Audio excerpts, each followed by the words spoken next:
Hey y'all, and welcome to the Birmingham Real Estate Market Update.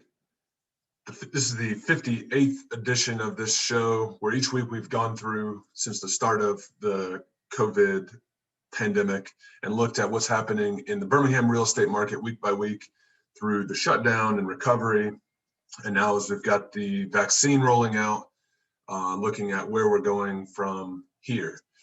So that's what we're going to do today, is look at the numbers from the last week in terms of closings and inventory and what that picture looks like. We'll also look at the mortgage market and any changes that we're seeing in that market.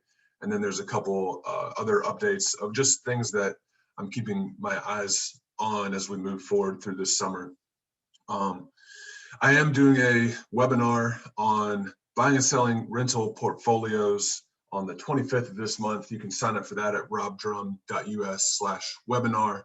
And that is a big part of my business. I've got a couple of rental portfolios that I'm listing right now and helping people purchase as well. So there's some kind of ins and outs of that type of transaction that I'll discuss. I'll also, explain in more detail how you actually, can get into purchasing rental properties kind of in bulk or selling them in bulk, and just considerations if you have a portfolio you're thinking about selling, some things you may want to think about as you prepare it. So you can sign up for that at robdrum.us/webinar.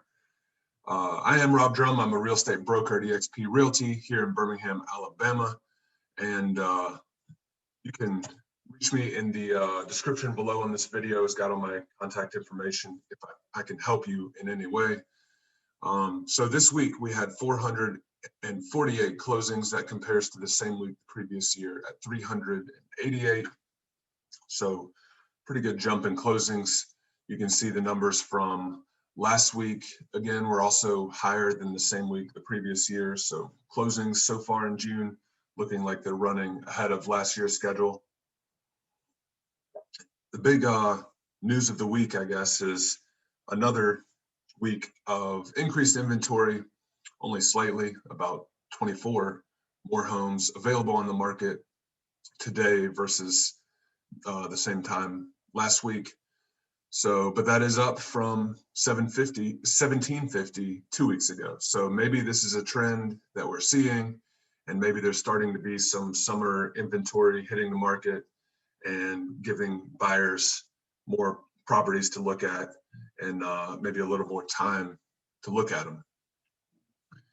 On the contingent and pending side, we're right about even, same as last week, and still looking strong. Lots of properties under contract. I think just from what I'm seeing in the market, by the end of this month, we'll still have very low days on market.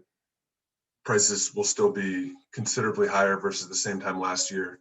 All that that pattern should be holding, but we've got potential changes if we continue to see inventory climbing.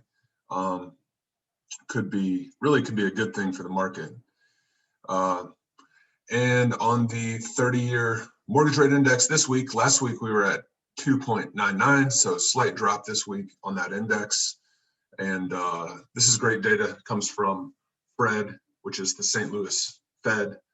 And they've got a lot of other things you can take a look at if you go there. And thank you all for watching. I did want to mention a couple things that I'm keeping my eyes on the bigger economic picture. The Biden stimulus plan, or the infrastructure plan that they're working on. There's a couple items on the table that could affect housing, could present opportunities.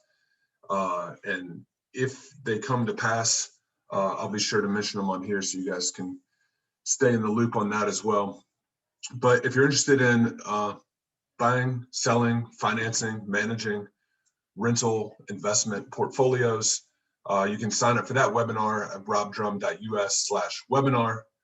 So I'd love it if y'all would subscribe to this channel as well.